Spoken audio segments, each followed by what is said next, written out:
Hey guys, this is Patrick. Welcome to 2021. Welcome to Double ETF episode 6, the year in review.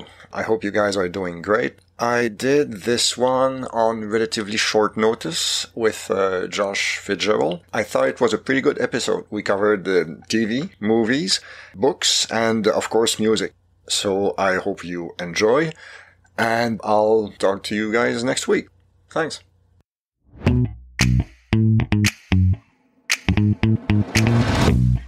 All right, with me today, Josh Fitzgerald, back in the studio, quote unquote. Hi, Josh. Hi, back in the saddle. How are you? yes, I'm doing great. How about you? I'm just hanging in there. Can't go anywhere. All shacked up for the last couple weeks, so that's been fun. Yeah, you still have a few days left in your quarantine, right? Friday's my last day. Yeah. Okay, and we are today's Wednesday. Yep, December so 30th. Yep, winding down on the year in the quarantine. Yeah, the worst year of our lives for many of us, no doubt. Yes. Hopefully things will get better. I'm trying to remain realistically hopeful. It's a very low bar to clear, but I agree with you. All right, so fingers crossed. We are here today to do a quick review of the year in movies, TV, and music. I got a loose top 5 of movies and TV shows. Josh, you focused on the music, but you do have a list of a few movies and TV shows as well. I do, yes. All right. I'm normally, in a normal year, I would be way more in my movie game. Like, I'm usually a pretty prolific movie watcher, but this year it was just not happening for me at all. It was a bad movie year for me as far as watching movies goes. Yeah, because I think I saw only one blockbuster. I mean, I'm not, I don't chase blockbusters, but this year I only saw one, and that's. I think that might have been only one that I've seen too. Okay, we can. Yeah, let's keep the suspense. Yeah. It probably is, because there is another one that was released just a few days ago, and apparently it's terrible. Yes, and that's not the one I watched. Okay. So, all right. So let's keep the suspense. Okay. All right. So let's start with movies. It was, a lot of movies have been delayed, like Dune and the next James Bond, and many others. So I guess it was I'm not going to say weak year, but it is what it is. So we don't have any particular order for our top 5. It's a loose top 5, let's call it. We can start with you, Josh. Tell me about one of the movies that stood out for you this year. Okay, I think probably I would say my favorite, my number one, I'll start with my favorite, is actually is a music movie, and it's a movie that's on Amazon Prime, and I'd wanted to see for a while. I think it formally came out maybe last year. I think it played at like the Toronto Film Festival and everything like that. It's on Amazon Prime this year, and it's the movie Sound of Metal. It was on my list as well. Was it? Yeah. Yes. Yeah. I was wondering, because that movie just really it just moved me in so many ways, and it was very I thought it was very kind of revolutionary in the way it showed, the deaf community and, people who have hearing impairments and things like that. And also, with him, I don't want to give away too much of the movie for people who haven't seen it, but basically, the premise of the movie is he's a heavy metal drummer who, years of abusing his ears and the sound, it causes him, significant hearing loss to the point of where he has to go to a deaf community and learn sign language. And he wants to get the cochlear implants, and things don't turn out as planned. And it's fascinating and very emotional, and I really enjoyed it. Yeah, I agree completely. And despite the title, Sound of Metal, there's maybe 2 minutes of live music in the entire movie. And the rest of the movie is much quiet and more deliberate, if you like, in a way. And you could always almost say that both the sound and the absence of sound are both major characters in the movie. Absolutely. And I think another thing, the sound editing and mixing are amazing. And if there are Oscars this year, it has to be in the nominations. Absolutely. I can't think of anything else that would deserve it. Yeah, and it's Riz Ahmed, the main actor. He's really good, really subdued, really subdued. And yeah, I mean, the reviews were good before I watched it. It wasn't quite what I expected, but I still absolutely loved it. Yes. Yeah, I agree. Yeah. I had been looking forward to seeing this movie for a while because, like I said, I remember hearing about it when it was playing at the Toronto Film Festival last year. And a couple people that I know had been able to go see it there and were like, oh, you have to see this movie. It's so good. And I was like, oh, okay. So I put it on the back burner. And then when I saw it was coming on Amazon, it was like, I watched it like the second day it was out. So yeah. Good call. Yeah, it's on Amazon Prime, so it shouldn't be hard to track down. So heavy recommendation for Absolutely. Sure. Okay, I could go with. This is definitely not my. I mean, I love that movie, but it's not my favorite of the year. I would go with Possessor. Have you heard of that? No, that's a new one for me. It's a kind of a sci-fi horror movie, if you like. It's I think it's available on Amazon Video, Google Play, and YouTube and other platforms. Quick synopsis would be: using brain implant technology, corporate assassin Tasia Voss takes control of other people's bodies to execute high-profile targets. As she sinks deeper into her latest assignment, Voss becomes trapped inside a mind that threatens to obliterate her. Wow. It's nothing less. It's directed by Brandon Cronenberg, David Cronenberg's son, and it shows. It mixes. I was going to say that sounds very Cronenbergian in your description. Yes. Oh yeah. Absolutely. Horror. Yeah, I would. If we went back to 1985, I definitely would see David directing that movie. And it's David's son, and it shows. It mixes horror and art house in a very unique style. The violence and the gore and the blood are ghastly levels. It is, sometimes you almost want to turn away because it doesn't pull any punches when it comes to that. Wow. The main actor is Andrea Riseborough. She was in Birdman. Yes. Others. Okay. Yep. And it's quite unique. I mean, as a science fiction movie, it doesn't really hit the mark, but it's not trying to. It focuses more on, horror and it's very interesting. Maybe you will. I mean, it's not for everyone. That is for sure. But I loved it because it was bold. So I would recommend it. Okay. That sounds like the kind of movie I would have to be in a certain state of, I don't know, inebriation to be able to handle. Yeah. That's not my go-to genre normally, but there's a lot that I do like, but I have to be in a certain mood to be able to handle it. Yeah, usually I don't really care for a horror movie. They are just not my thing anymore, I guess. But this is, I don't know if it's a horror movie, really, but I mean, it's got some horrific scenes, but it's not a horror movie. Okay. That's the best description I could give you. Okay. Yeah. That's an intriguing description of it. Yeah, no, but it's worth a look for sure. Okay. Yeah, I'll check that out. All right, please. Yeah. Well, I got to say, I'll keep in your theme of horror movies, and I'm going to go with the real basic answer. Like I said, I think I maybe only watched maybe a dozen 12 to 15 movies this year, release movies. And I know this was mentioned in your Bagford episode. Invisible Man is right up there. What a great movie. Yeah. Really, there's not much I can really say else about it, except if you haven't seen it for some reason, then definitely take the time to do that. Cause it really goes beyond, like in the same way you said, it goes beyond horror movie. It's more of a psychological, kind of psychological study of this character, and it has a lot of visual metaphors, a lot of symbolism for grief and for mourning and all that kind of thing and all that kind of stuff. And I like horror movies that kind of do that kind of play with your mind more than just like the grindhouse stuff. And so that really scratched the itch for me as far as psychological horror movies go this year. So that one's right up there for me. And Elizabeth Moss, wonderful. Oh yeah, and everything. She is excellent. I saw it earlier this year, so it feels like, 10 years ago.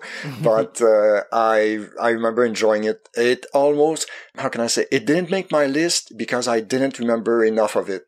But Sure. I remember liking it. But I couldn't go into enough detail to do it justice. But I do remember liking it. I remember actually planning on going to see it in the theater, I think the weekend of when the lockdown first hit. So then I wasn't able to go. So then I think I watched it maybe at the end of October. It's on HBO. It's streaming on HBO. Okay. So, if anybody hasn't seen it yet, you can find it there if you have HBO. So awesome. My next one would be, it's a Danish movie. It's called, in English, Another Round. And it stars Mads Mikkelsen. You know who he is. He was Le Chiffre in Casino Royale. 4 friends, all high school teachers, test a theory that they will improve their lives by maintaining a constant level of alcohol in their blood. So it's a comedy with some dramatic elements. It's a great movie about getting older, about friendship and relationships, and how to be a better person in your life without turning your back on what made you, I also, another thing that I enjoyed was the mix of all types of music in that movie. There is some classical, there are some bar songs, there is some patriotic Danish songs as well. Wow. And there is some R&B as well. Wow. Mads Mikkelsen is excellent in it. He always is. And he is, usually he plays, for North American audiences, he plays like menacing types or, villains or stuff like that. But in this case, he is super likable and super relatable. Mm-hmm. And no, it's a good watch. I enjoyed it a lot. I'm writing that down now. yeah, please. So it's Another Round. And the Danish title is Druk, D-R-U-K, and apparently it means binge drinking in Danish. I kind of had a feeling that was a cognate. I wonder what that could possibly mean. Well, I mean, Druck in German means pressure. So, okay. Yeah, I had to look it up because I was like, okay, that's an interesting title, but no, binge drinking. Wow. There you go. Okay. That sounds right up my alley. Not binge drinking. The movie sounds right up my alley. Okay. Oh yeah, there's plenty of drinking in there, trust me. But I heard good reviews, very good reviews even, and it definitely lived up to it. It's good. I really liked it, yes. That's another one that just I totally missed it. It totally went by me. It kind of flew under the radar. Danish movies aren't a big, they sometimes go unnoticed. Right. Unless you're Lars von Trier. Yes. His gets a lot of publicity. That's true. That's absolutely true.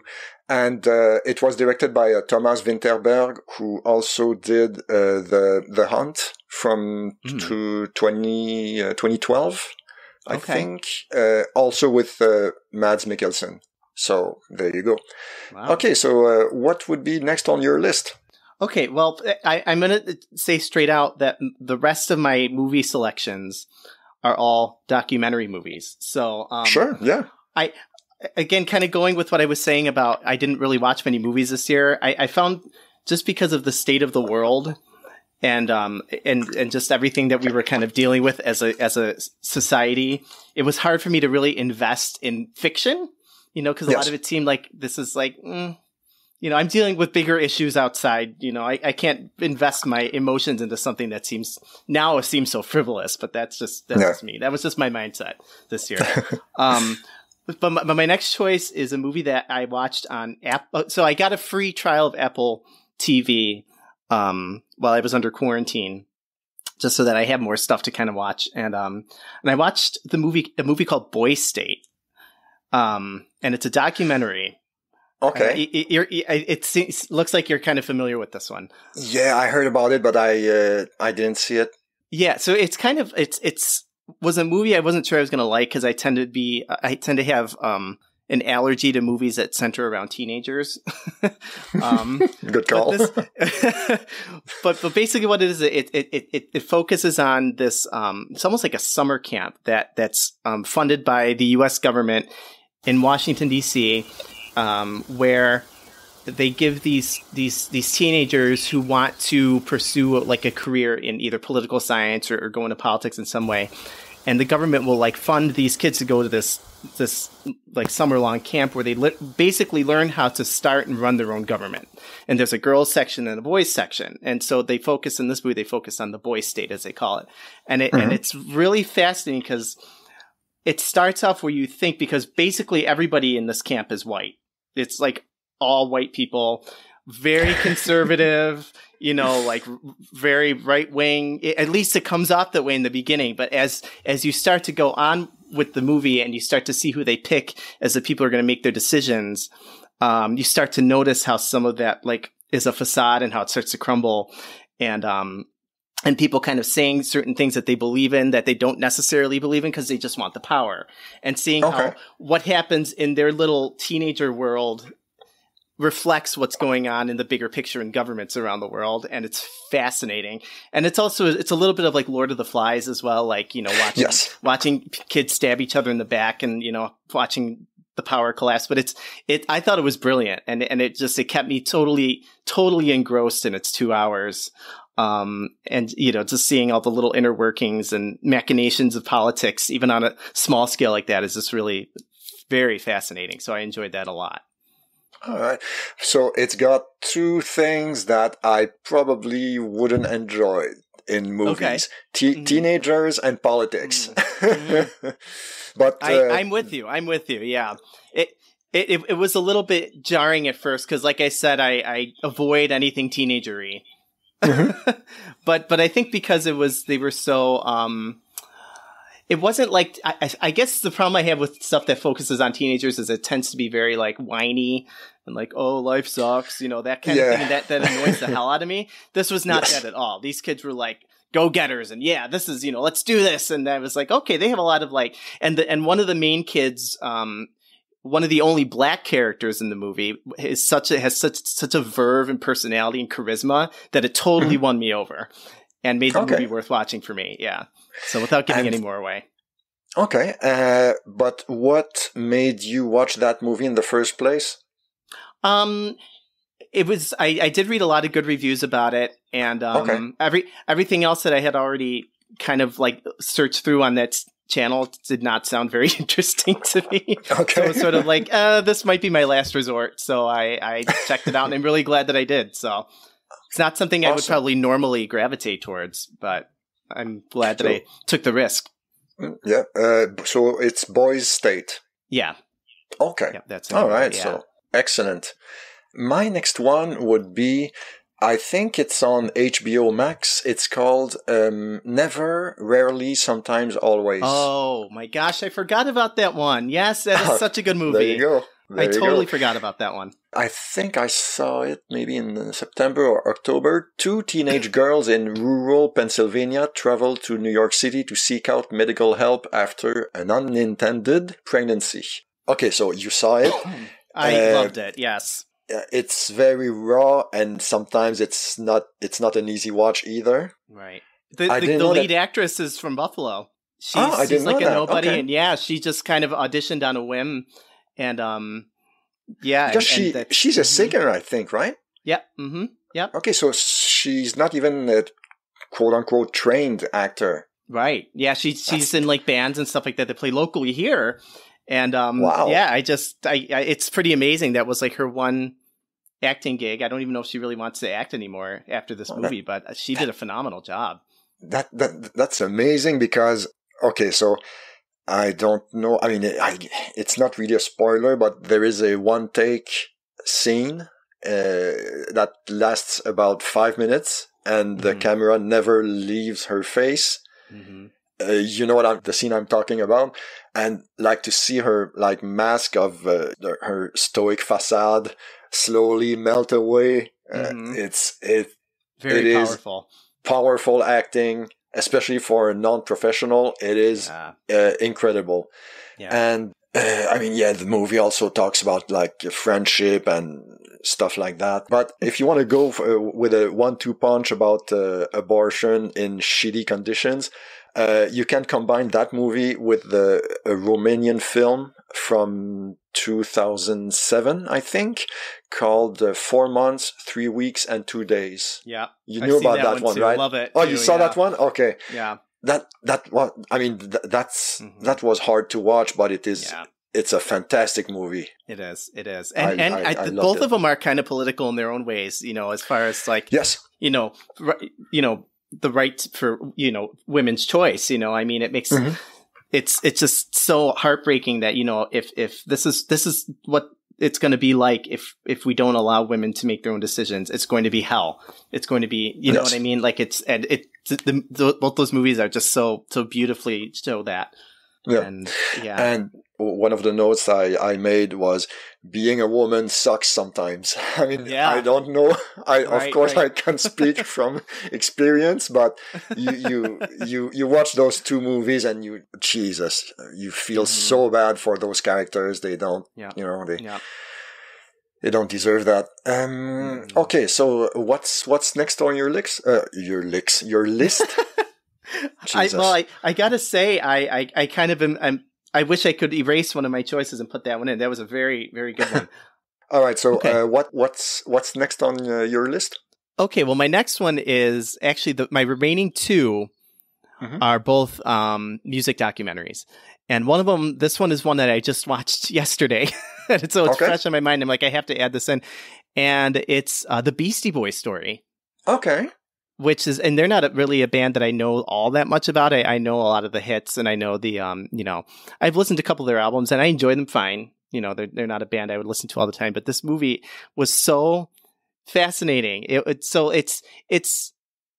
is a documentary about them, but at the same time, it's not. It's very unique because what it does is it stages. It's almost like a TED Talk. So you have Ad Rock and Mike D on stage in front of an audience telling you their story on stage while there's clips on a screen behind them. And it's almost like a filmed concert of them telling their story. And it's really, really cool how it's done. And they do a lot of back and forth, and they have a lot of banter and reminisce about, making their music and getting famous, and a lot of really funny anecdotes about things like opening for Madonna and that sort of thing. But at the end, it was one of the only movies that actually really it made my eyes water, because at the end they spend like a good 5 minutes talking about Adam Yauch and how instrumental he was in really making the Beastie Boys be as he was almost like the driving force of their music in a lot of ways, and just how so many things he did for people, and for how many charitable things he did, and then it was just interesting seeing the two of them get emotional, and seeing that it kind of hit me, and it was like, this is really, and it was very well done, very creative. I enjoyed it a lot, and even if you're not a fan of them, I would highly recommend watching it. Okay, what's the name again? It's just called the Beastie Boys story. Oh, that's the whole title. Yeah. All right, so I guess it's my turn, I guess. Yes, take it away. Oh, and where can we see that documentary? Oh, that's another Apple Plus one that I got in my free trial. Okay, yeah, good call. You made the most of it. Okay, so the blockbuster I had in mind is Tenet. Oh, interesting. Okay. You haven't seen it? I have not seen it. Okay, so that's not the one you saw. Okay, so no. I have to be honest with you. I'm not terribly interested in seeing it either. Okay, no, I don't. No, I did watch Wonder Woman 84, and it was not quite as awful as I think I was expecting. So little that it wasn't quite as bad. I mean, it wasn't good, okay. But it was not okay. But I didn't think it was like a complete abomination either. It was just like, nah. I wouldn't watch it again, but if people like it, that's fine. If people don't like it, I get it. So I like the first one, but from what I read about the second one, and I wasn't already that interested in seeing it anyway, but I'll skip it altogether, I think. Yeah. But, okay, so that was your blockbuster. So mine was Tenet. Okay, we all know the synopsis, so I'll skip that.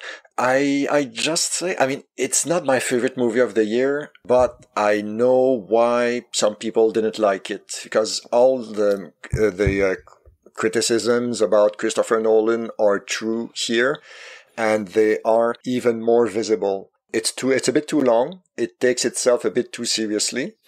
And so that's absolutely true. Basically, it's like Inception on steroids, you know. But I loved Inception. But the thing is, in Inception, there was some emotion. You know, you could feel that. Have you seen it, Inception?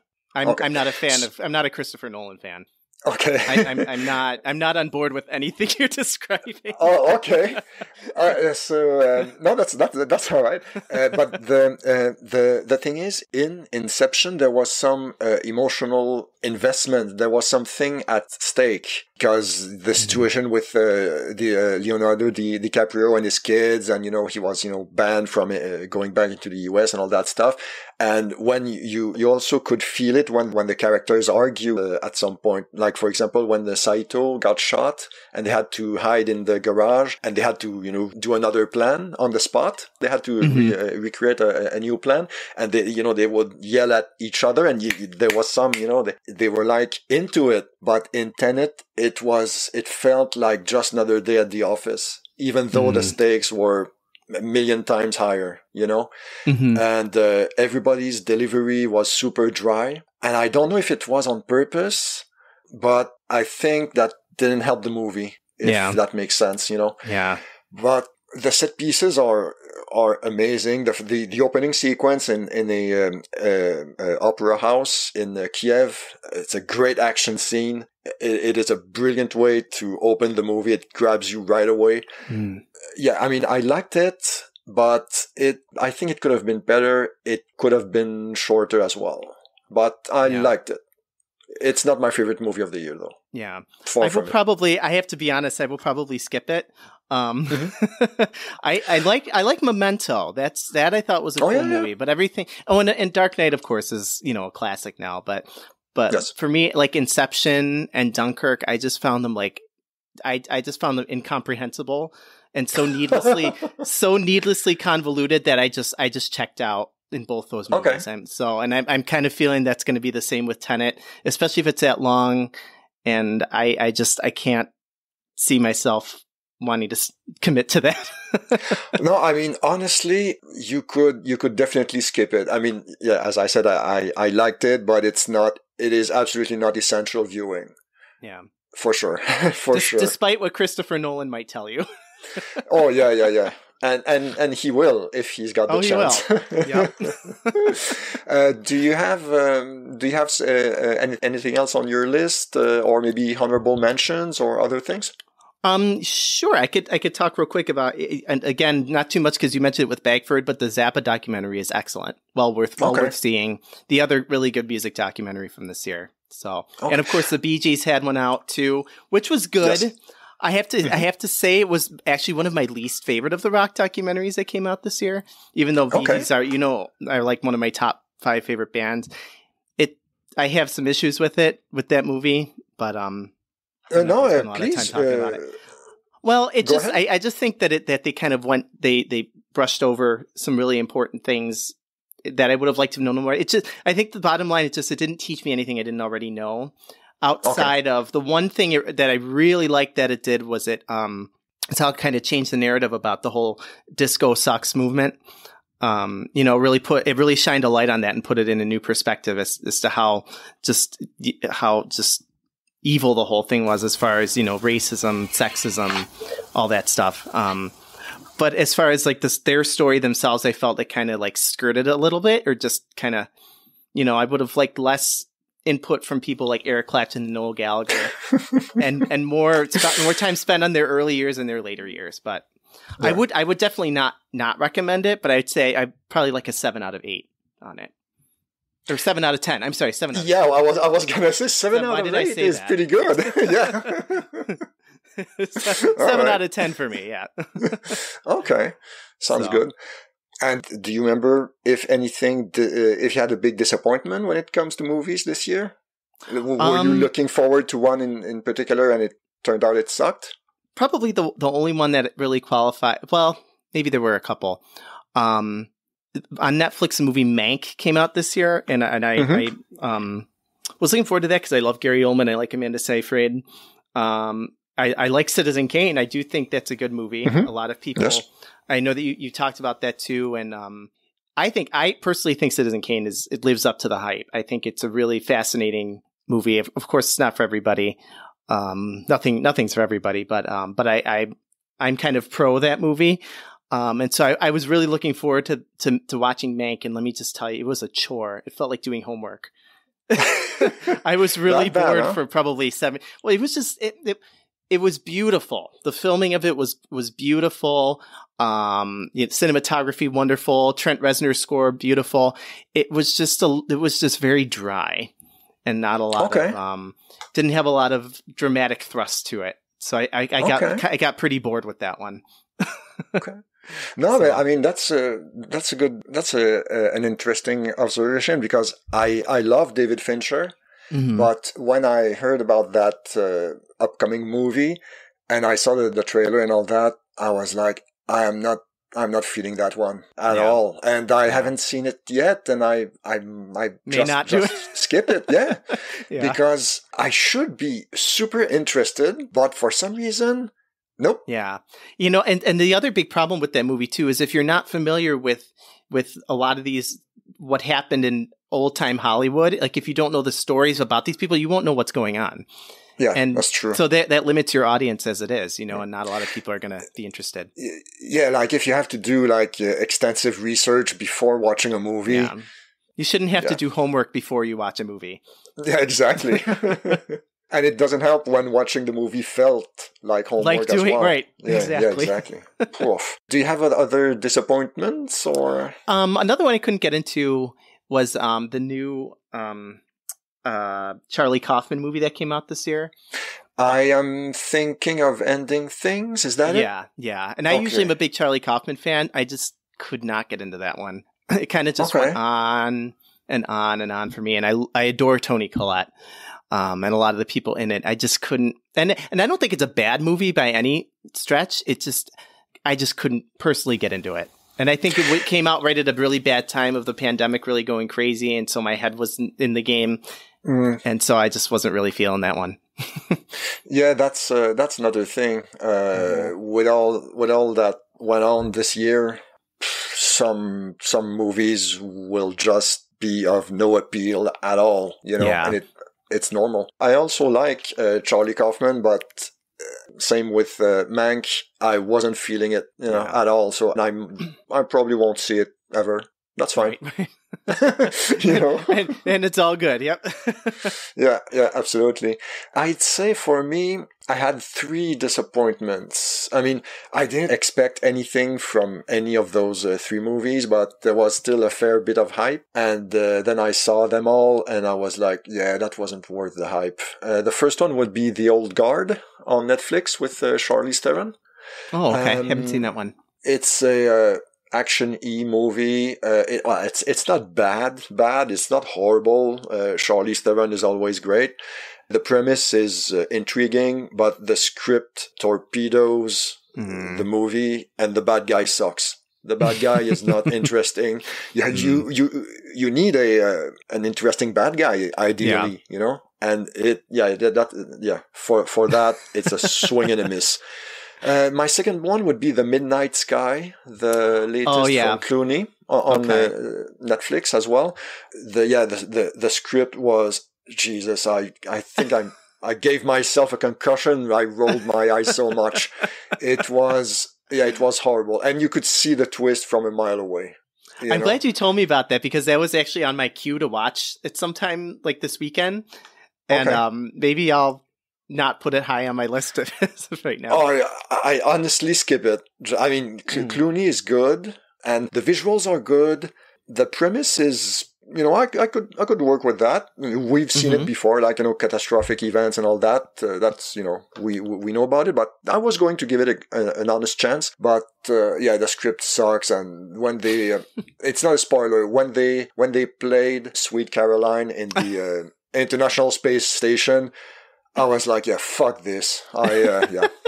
I watched it on the treadmill. I had 20 minutes left to go when I finished the treadmill, and I read the rest on the Wikipedia. I didn't even, I had, like, I'm done with this movie. I don't want to watch another second of it. Yeah. Wow. It sucks.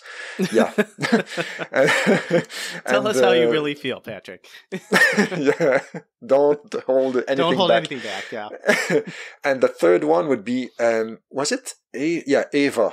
Ava with Jessica Chastain, John Malkovich, and Colin Farrell. So it's, it's good cast, Yeah. And I don't know who they bribed to get that cast, because holy Christ, that movie blows. Wow. It sucks. Yeah, it sucks. Jessica I haven't Chastain even heard is of that good. one. Well, probably that's with all good we need reason. to know. Yeah, exactly, for good reason. Yeah. No, it sucks. It sucks. It's like a spy action movie kind of thing. It's shit. Don't bother. It's like on Metacritic it's 38%. I think it's give that one a skip. Absolutely. I'm going to say something very controversial here, and Please. I don't want to lose you any listeners, but I've never much cared for John Malkovich. Sorry. Oh, okay. I know. I find his acting a little bit overwrought. I don't know. Yes, I like being John Malkovich. That's a fun movie. I enjoy that a lot. But just his acting in general just doesn't connect with me for some reason. I remember in Rounders. Have you watched that one with Matt Damon and Edward Norton? It's from 1989, I think. Malkovich plays a Russian mob boss, and his accent is like you slap your knee, you laugh so much. Is comedic to the highest degree. And I have Russian friends. I know what that accent should sound like. And it doesn't sound like that. No, it's not that exactly. Wow. That's another one. I kind of want to watch that one now just to see how bad it is. Experience that for myself. Oh, yeah. You'll like I've heard about that movie. I didn't even realize that he was in that. Yeah. It's good. It's quite entertaining, and there are very good parts and good lines as well. I don't know how well it aged, though. I haven't seen it for a while. But it's good. I mean, there are a lot of worse ways to spend 2 hours for sure. So if you see it, you can give it a try, I think. It's one of those, don't pay for it, just watch it if it's streaming. Yes. Oh, yeah, for sure. Yeah. It's not like a ageless classic or anything. Citizen Kane. Yes. I wanted to have your thoughts on a completely different movie. It just popped into my mind. But, so now Christmas is over. Holiday season is almost over. And I remember you mentioning something on Twitter to the effect of, don't ask me what I think of Love Actually. God. I'm going to ask you, what do you think of Love Actually? I'm just going to say this much out of the gate, is that if you wanted to keep this short, that was not the question to ask me. All right, okay, I can live with my actions. I'll keep it brief. I just hate that movie. You know what? Here's what I'm going to say. I will not do half as good of a job of describing what makes that movie awful as the one and only kind of journalist, media mogul Lindy West. I don't know if you know who she is. She wrote the book. Sorry. She wrote a book called Shrill, which is now a series on Hulu. Kind of about her her weight loss journey, and she's really big into embracing your body and things like that, and she's really big, kind of like Lizzo sort of thing. But she's a writer. She started off as a journalist, and she wrote this long diatribe about everything that's wrong with the movie Love Actually, and it's one of the funniest things you'll read. The title of the article, I'll send it to you, and maybe we can post it. Yeah. It's called "Shit Actually" is the name of the article that she wrote. There you and go. It's pretty much, it just outlines everything, just from the awful and going in that theme, just like the body shaming that goes on in that movie. Like there's a whole entire plot line dedicated to this woman who basically is being ridiculed for being overweight by everybody, including her family. But the woman that they chose to play this movie she's not even a fat person. And it's just, it comes off as so incredibly mean-spirited, that she gets fired by her boss because he has the hots for her, which is awful. But then it becomes this whole love story. It's just, have you seen it? Parts of it. Okay. So I won't get into much of it. What's the guy's name? Richard Curtis, the guy who wrote it, is just, okay.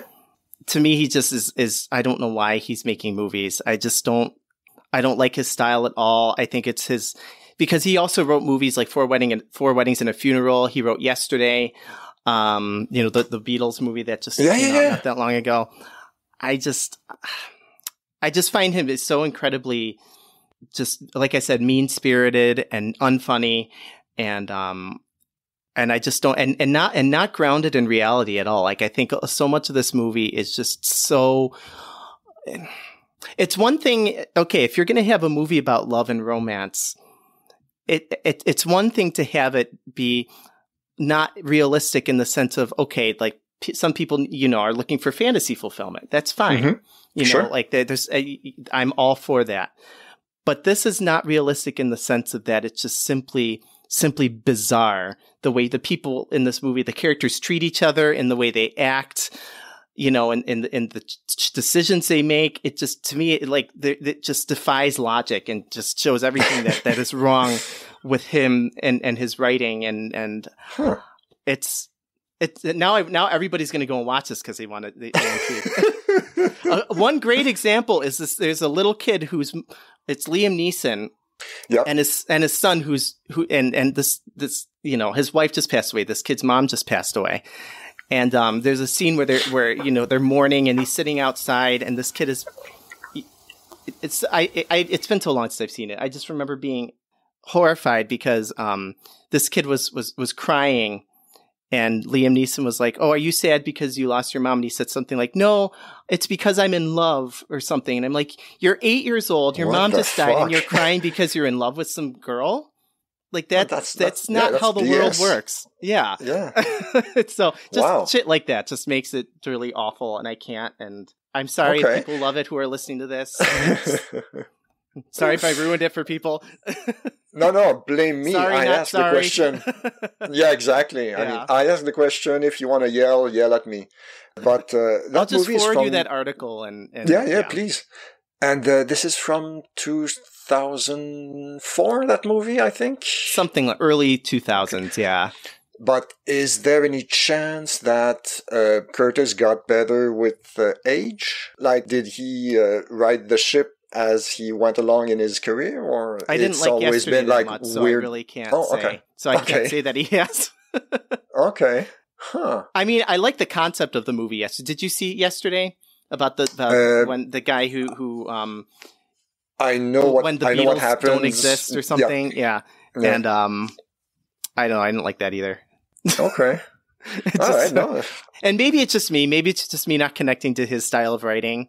But I don't know. It just. Well, I mean, the example you gave with Liam Neeson with his wife dying, I cried because I'm in love. It makes no sense to me from a character standpoint. People don't act like that.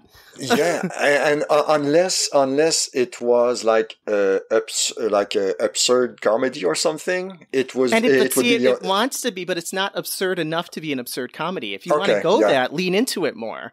But it wants to be like this big profession of like how so many people can fall in love and this and that. But it's just doesn't commit to any of that hard enough to make it work. And it just comes off as bizarre and weird and illogical. Okay. So no, that's a good. I'm looking forward to reading that article. Okay. I am. All right. I'll see. It's pretty. She goes off the rails. It's pretty intense. It's funny. Okay. Excellent. All right. So we can move on to TV shows if you want. Okay.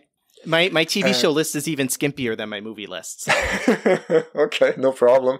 Then I got 4 titles actually. Okay. Four series, so I can start. Sure.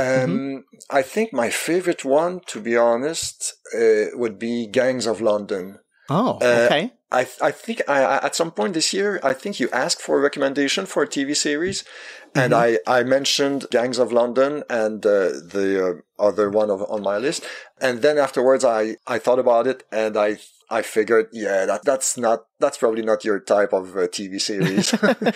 It's a British crime drama. Okay, so the British crime drama created by Gareth Evans begins with the assassination of crime lord Finn Wallace, which creates a power vacuum. Then the Albanian mafia, the Kurds, the Pakistanis, and Welsh travelers, quote-unquote gypsies, all see an opening to expand their own power. So that actually does sound like something I'd be interested in. Really? Okay. I like international kind of affair shows like that. Well, I mean, it's all in London, but it's got a bunch of different mobs from different parts of London, and it's created. And a few episodes were directed by Gareth Evans, who made the 2 Raid movies. The action movies from Indonesia.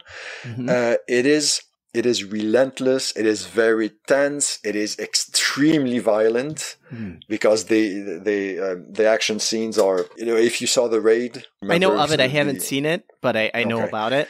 The action scenes are filmed the same way, and they are absolutely brutal, but extremely violent. And, you cringe because, that must have hurt. That's what you say. Oh, that must have hurt.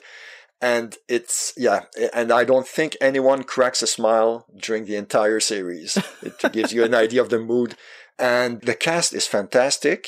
You have Caitlin Stark from Game of Thrones. I forgot her real name, but she's in that.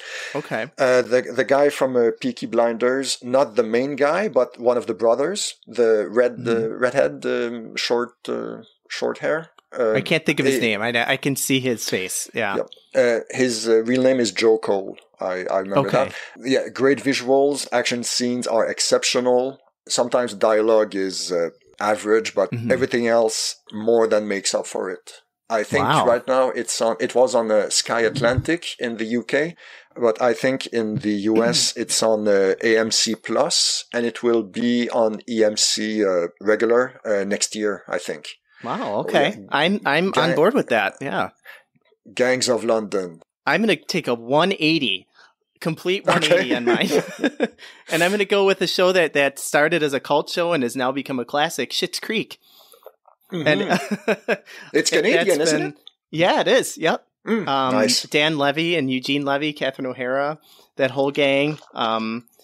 It took me a while to warm up to it. I think a lot of people have that. It doesn't really hit the ground running till maybe the 3rd season, but it's one of those like warm fuzzy shows. And I know a lot of people who are listening probably watched it, and it's very lighthearted, very progressive, and really.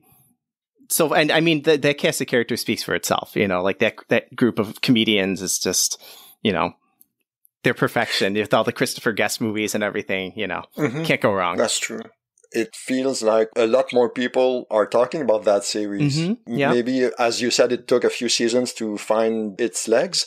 And now it's like, because it definitely started off, like I said, like a cult show. And then now it's winning all these awards and everybody's talking about it.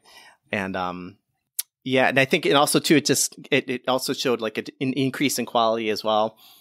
And that plays a part in it too. So I full disclosure, I haven't finished the series yet, but I'm getting there, and it's been a really entertaining ride. So it's on the 6th season, I think, right now.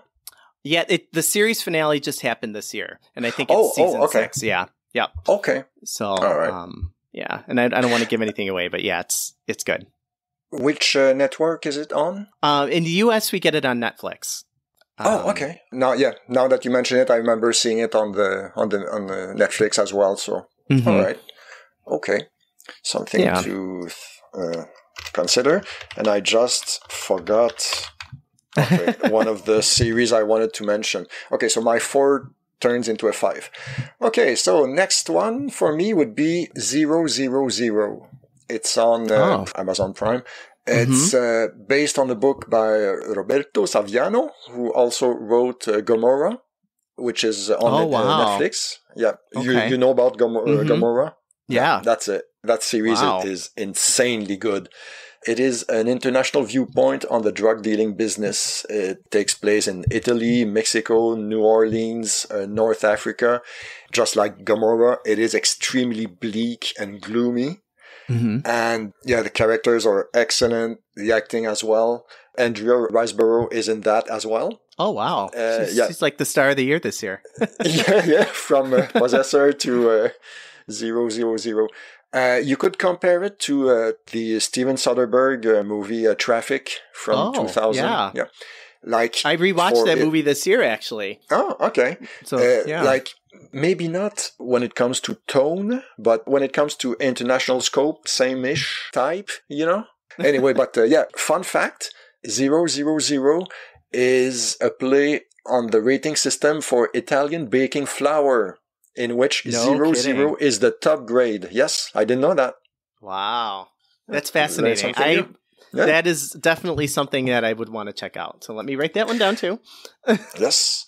So, it's 000, no space, all one word. And all of you listeners, if you can, or if you haven't, watch Gomorrah. It's on Netflix. Gomorrah. I think the first 2 seasons are on Netflix because they completed 4 seasons, I think. No, it's good. Gomorrah is exceptional. Loved it. Okay, so what's next on your list? Okay, I'm going to kind of keep in the same kind of dark theme. It's a show that had its 2nd season this year, and it's Amazon Prime's Homecoming. Okay, which is it's actually my kind of show because it's only in half-hour installments. Okay, because my attention span just doesn't allow for a lot of these long episodes.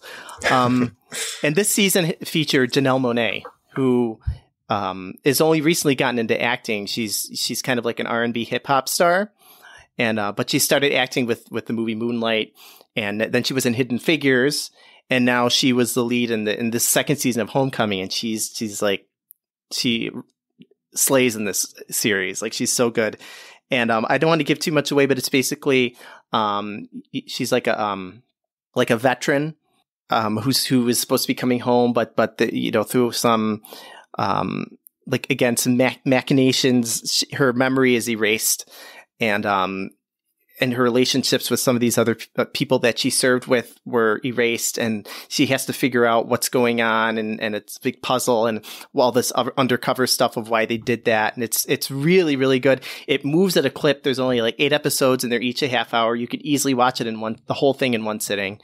And I really enjoyed it. Yeah, I don't binge watch a lot of stuff. If I do, even if I'm into a series, I space it out. But this one, I just tore through the whole thing, and it's really, really good. I liked it a lot.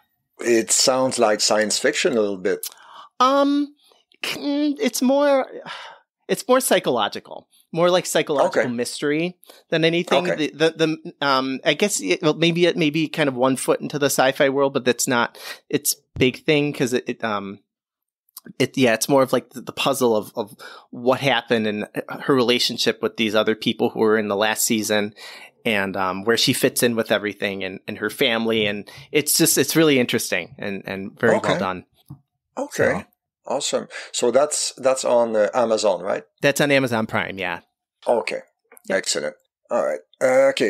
My next one would be The Flight Attendant. It's on I've been HBO wanting to Max. see that. Yes. I'm not done with it yet. I think it's 8 episodes. I must be at number 5 right now. It's a mix of a dark comedy and drama that works well, in my opinion. And the main actress, Kaylee Cuoco. Yeah, from Big Bang Theory. Yes. Yeah, exactly. She is excellent in that. So basically, she is a flight attendant, and she wakes up next to a dead man, and she has no idea how she got there, what happened, and she's also a furious alcoholic, so she gets memory blackouts. Wow. And she's trying to piece everything back together and figure out what really happened. And so far, I really like it. Awesome. I'm definitely going to check that out. That's been again on my list, and I just, haven't had time quite yet to delve in. So I'll check it out. Yeah. All right. Do you have another one on your list? I do. And so this is this is a comfort food show for me. Sure. I've been see, as far as like a lot of like the big franchise stuff, I don't really do. Like, I'm not really big into like the Star Wars or, you know, the superheroes. It's just not really my thing. But I've been a lifelong diehard Trekkie. I've always, for some reason, something about Star Trek just really connects with me. And I fell in love with their new series, Star Trek Lower Decks, this year. It's their animated series.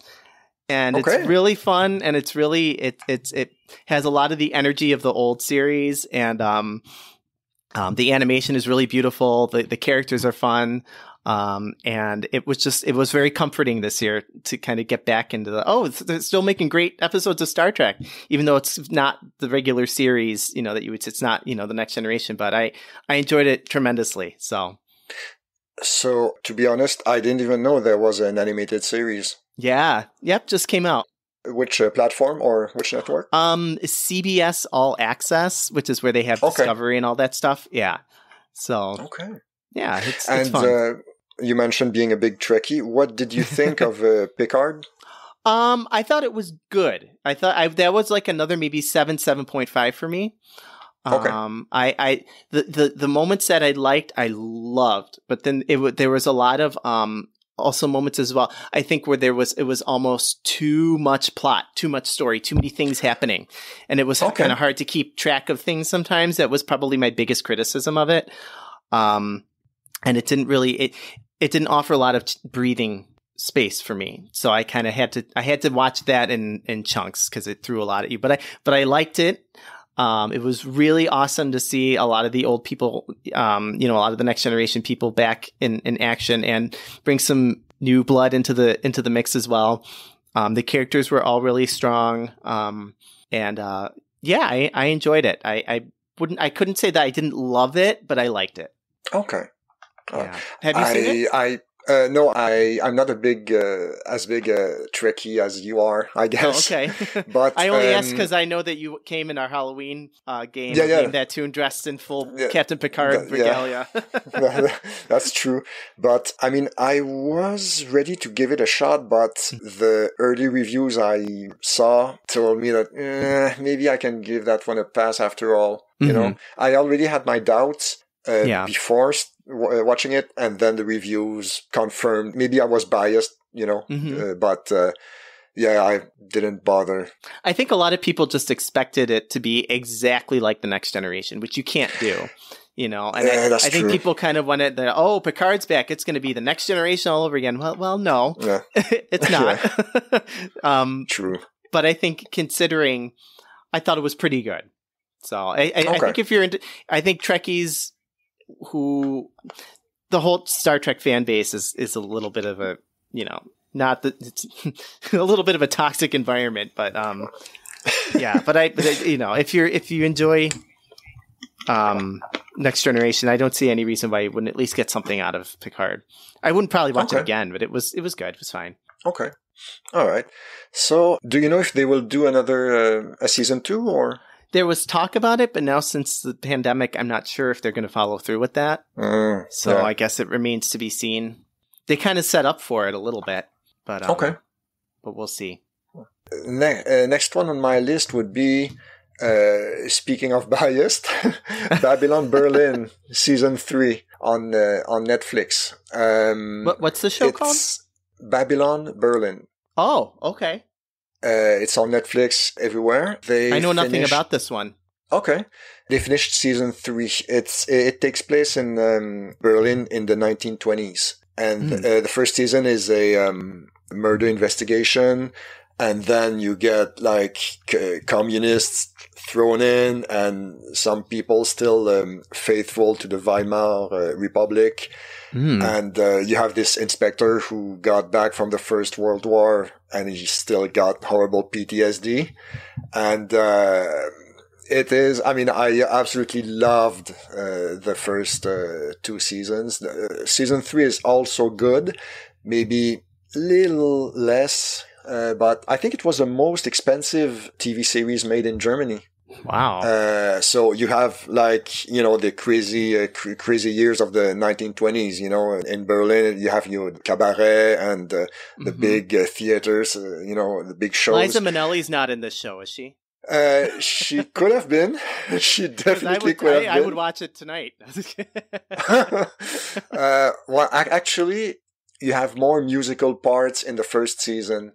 So I'd say give it a shot, but it is solid. The costumes and the recreation, you know, it's a period piece after all. It's in 1924 or something like that. Anyway, it's on point. Costumes, everything. It's from Tom Tugva, who did Run Lola Run.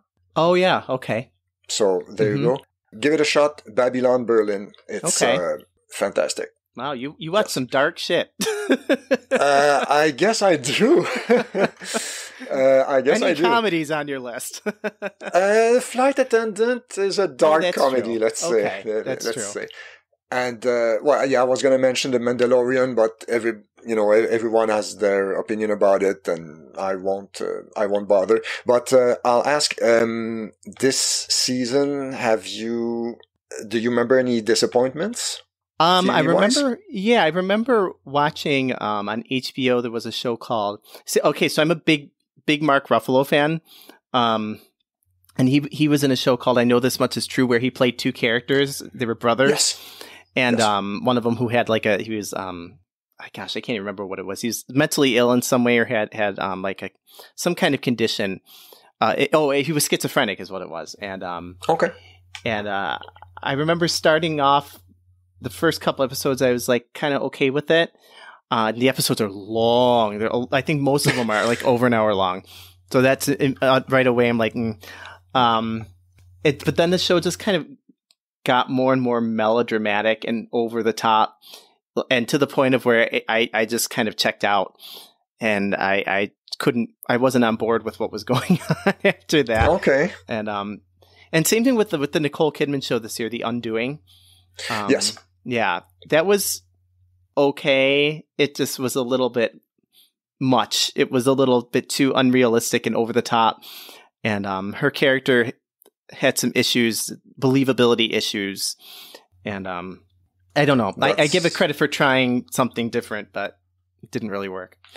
That's what I heard. Like, at many points in the show, you would say, like, there is no way a person with reasonable intelligence would act that way, you know? Right. Kind of like Love Actually. Okay. Similarly. Okay. Good callback. Good callback. I like it. What else? I mean, this year there's been tons of stuff. I didn't watch a single second of Tiger King. Me neither. I'm not interested. No. I saw the trailer. And my eyes started twitching, and I was like, "No, this is not for me at all." Yeah. Don't need, like, if I want to see something about, you know, pieces of shit acting like pieces of shit, I'll turn on the news. You know? Yeah, exactly. So no, fuck that. I didn't watch this season of Fargo. Me neither. I actually forgot that there was one. Apparently it's not as good as the other ones. So. I'll just skip it. I like the last two seasons. Yes. Yeah. I mean, it's always been good so far, but when I saw the trailer for this one and the early reviews, I was like, not sure. Not sure.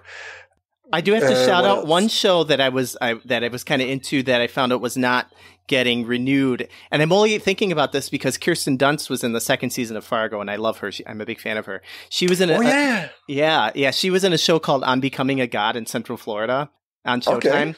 And I think it came out the end of last year, beginning of this year. I don't remember exactly. It was recently. And that was another pretty good show. It's very quirky. It's about this she's like a single mom, I think, and she lives obviously in Central Florida, who gets involved in this pyramid scheme, or her husband gets involved in this pyramid scheme and tries to bring it onto her, and so she kind of ironically gets involved in the scheme by trying to undo it, but in doing so she gets so entangled in it that the shit hits the fan and goes crazy, and it's very funny, very quirky, very entertaining. But and then a cliffhanger, but it's not going to be renewed. It was canceled because of COVID.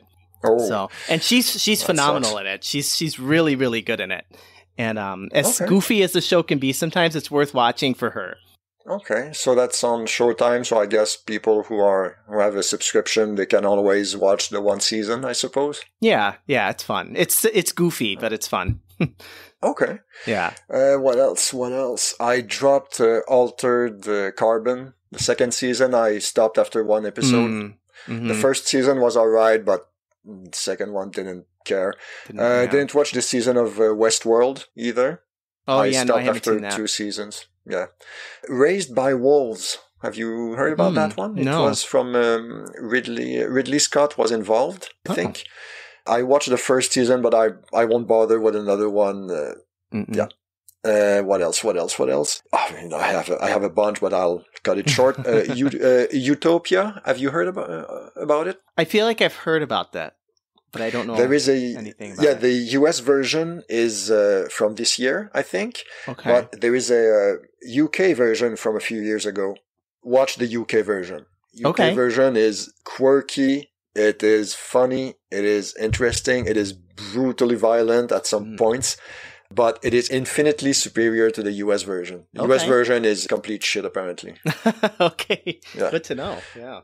I was going to give it a chance, but the early stuff I read was so bad that I was like, yeah, I'll stick to the good memory of the UK version. Mm-hmm. You don't want to stain your memory.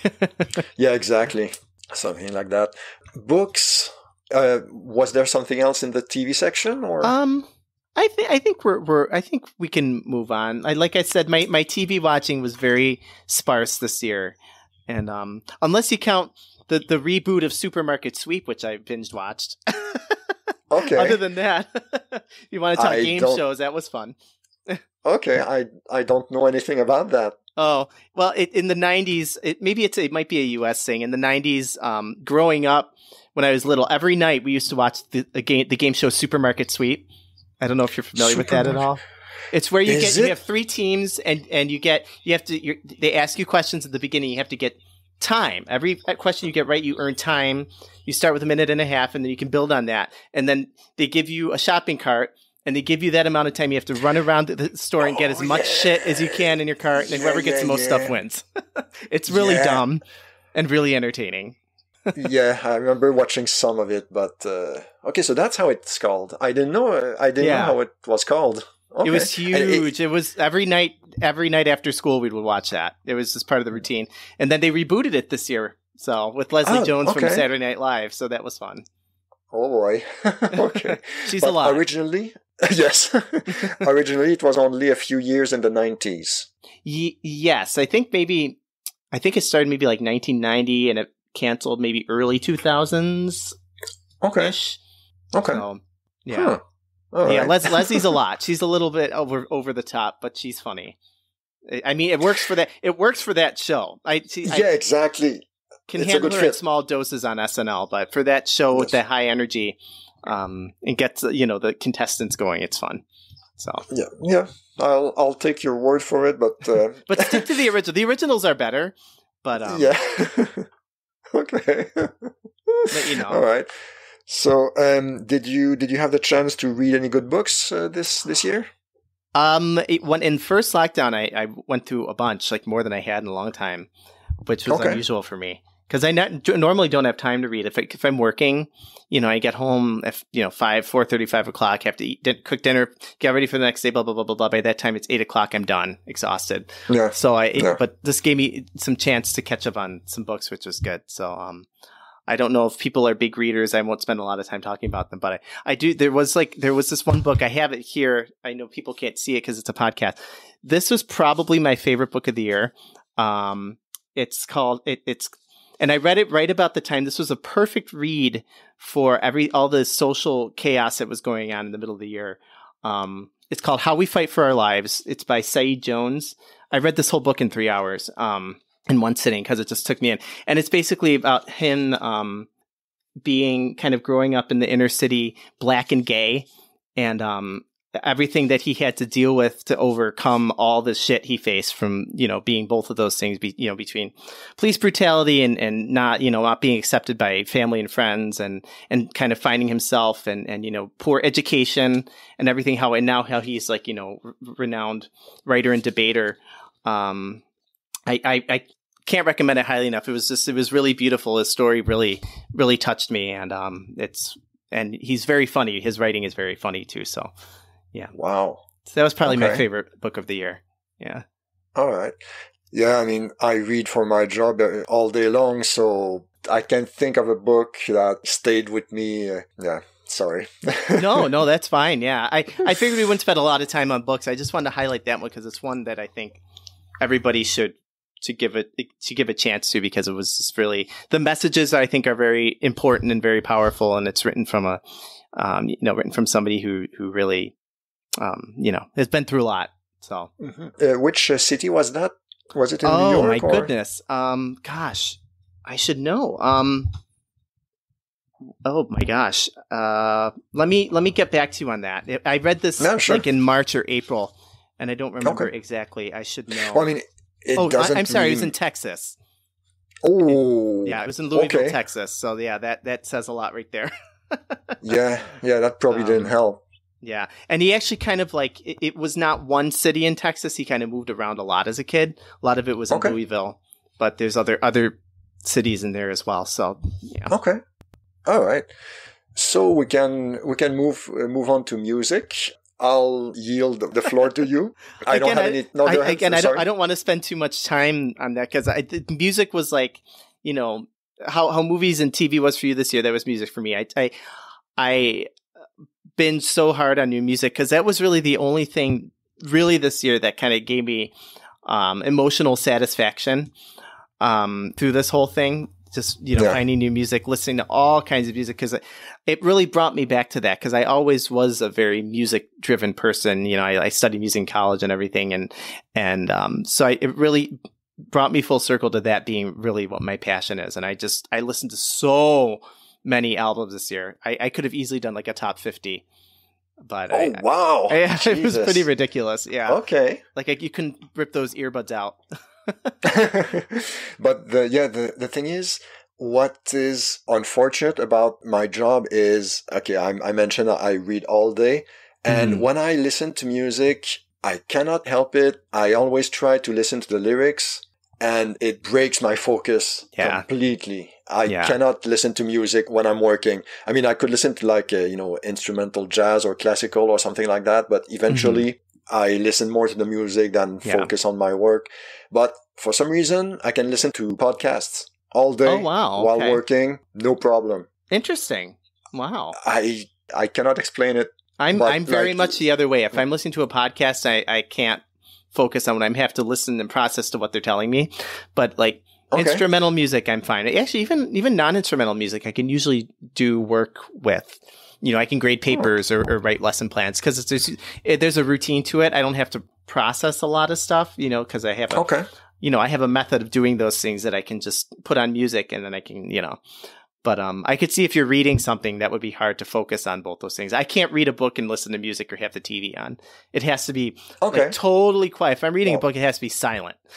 Any little noise, I'll be like, squirrel, There you go. Because you read, the left column is in English, the right column is in French, and you listen to something in English or French or something else, and you try to figure out, because some songs are difficult to understand even if you're a native speaker. So try to understand, and then doing three things at once, forget it.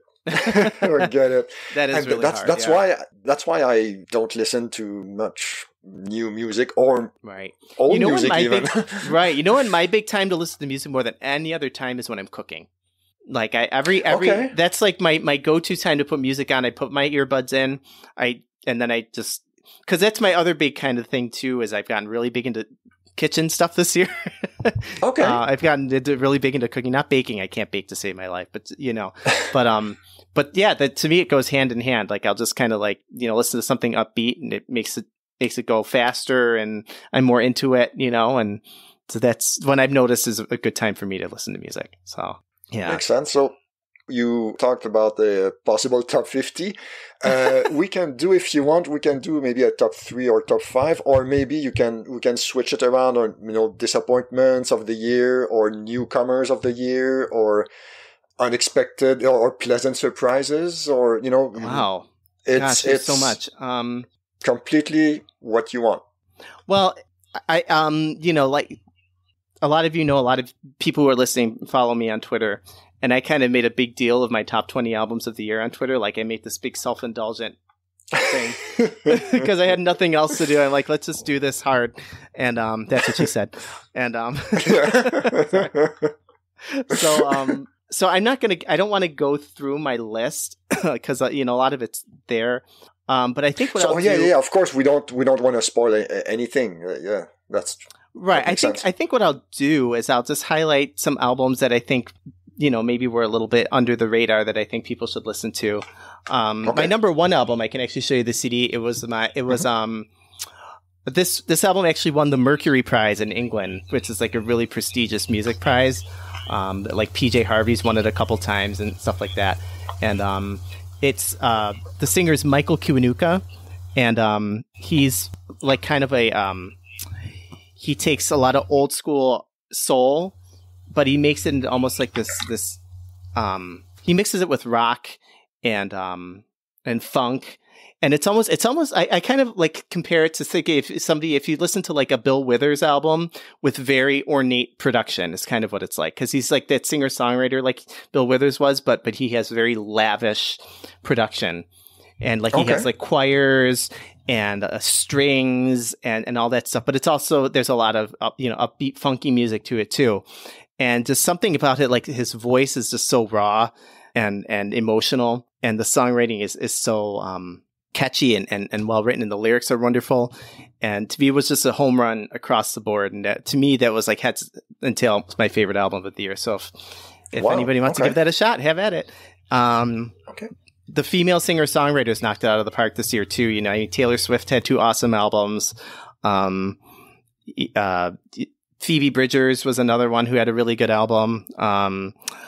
Laura Marling was an album or a singer that I discovered this year, had an album out, beautiful. And the other one that was really probably my favorite of all of them was a singer named Adrienne Lenker, who's she's the front woman of a band called Big Thief that I'd never heard of before until I discovered this album. And she put out a very raw, just acoustic album that's very much kind of like an Elliott Smith, Nick Drake sound to it. Very, very stark, very bare bones, very confessional. And it just knocked me out this year. Like the music, it was just so beautiful, and really kind of spoke to me in that isolated 2020 way, and the things that she thinks about. So that one probably, I don't have it yet. I actually ordered it. It hasn't come in yet. But I highly recommend that one. I could even, you know what I might do? I think just to wrap it up real quickly, I'll kind of just maybe go by genre. Just a couple artists, that I really enjoyed this year from each genre. So like, sure. With rock, the Killers had a really good album this year that I liked a lot. Wasn't my favorite of the year, but I liked it a lot. The AC/DC album I wasn't really super into, but I'm not a huge fan of them. Let me take a look at my list here. Sure. I know that one did get a lot of hype, but that's not really my cup of tea, but it was okay. Oh gosh, I'm looking at rock and roll here. Sparks' new album was so good. Yeah. They've been around for like 50 years and they're brilliant still. Like, I mean, Paul McCartney's McCartney 3 was good. I didn't think it was great. A lot of veteran art. Bruce Springsteen had an album out, which I was whatever. Billy Ocean had a really good album out, but I think Sparks was my favorite of all, like the veteran artists, because they're still they're still killing it. They haven't missed a step in all these years, and it's been great. Going back real quick to the female singer-songwriters, Fiona Apple, absolutely. Fetch the Bolt Cutters was huge this year, and a lot of people, I didn't like it at first, and it ended up making my top 20.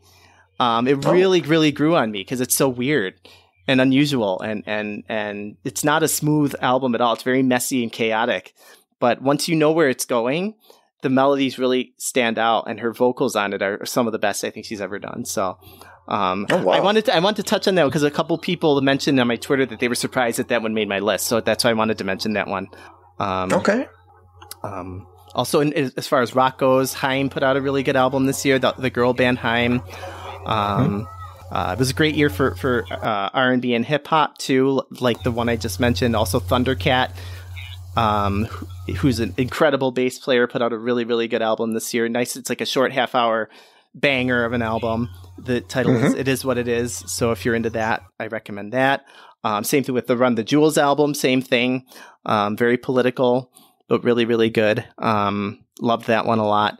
And I guess the last genre I'll talk about is pop music. The one that really stuck out to me was an Asian artist. She's Japanese. Rina Sawayama put out an album this year. It was her first album. And I mean, I like the albums that like Lady Gaga and Dua Lipa put out, but to me, this one was the most interesting. It's the most variety. She goes into like heavy metal music and wow. And all kinds of crazy shit. She sings in Japanese and French and English. It's like multilingual, multi-genre. It's really cool.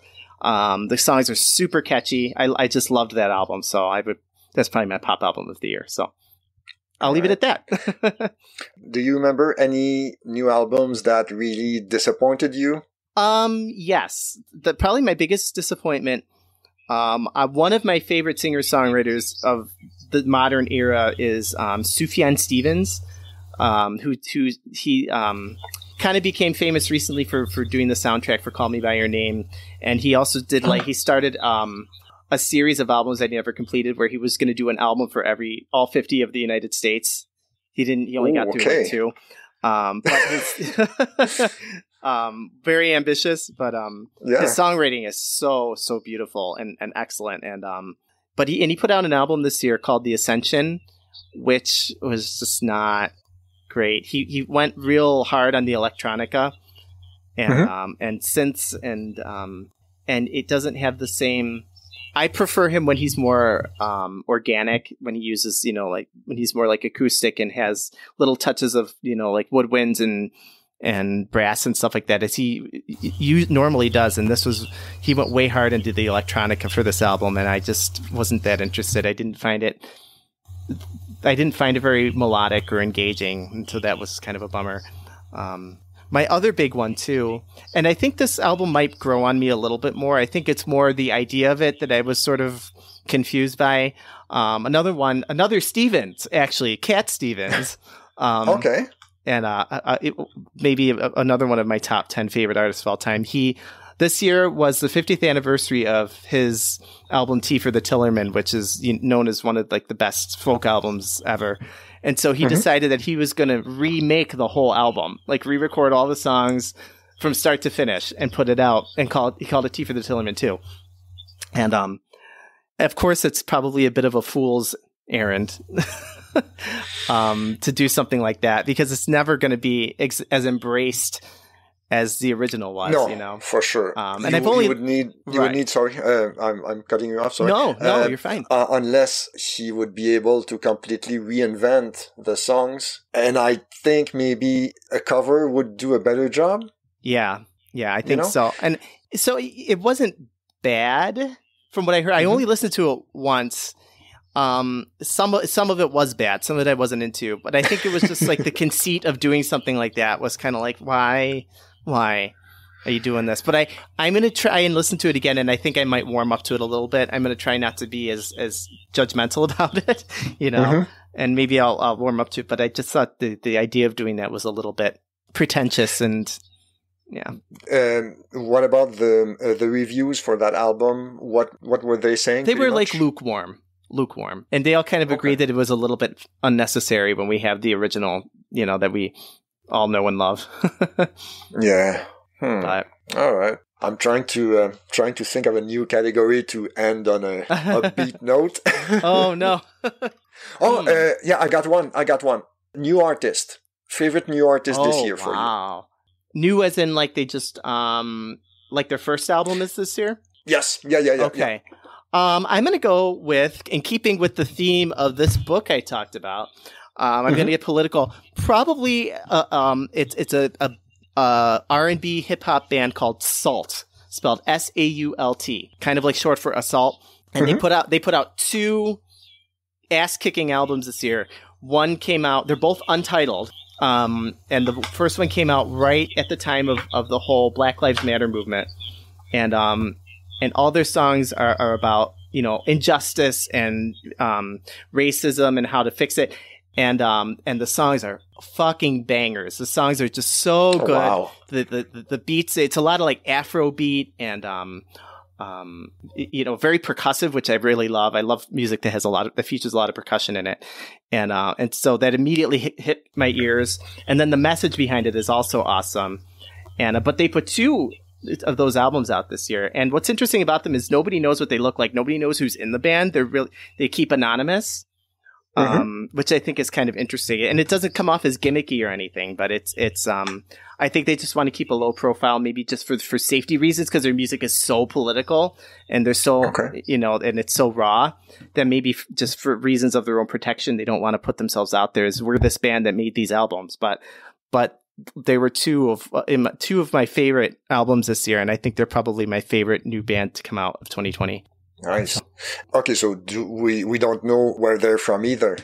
No, not that I've come across. No. Okay. Certainly the United States. I don't know. I wonder if maybe they're Nashville based.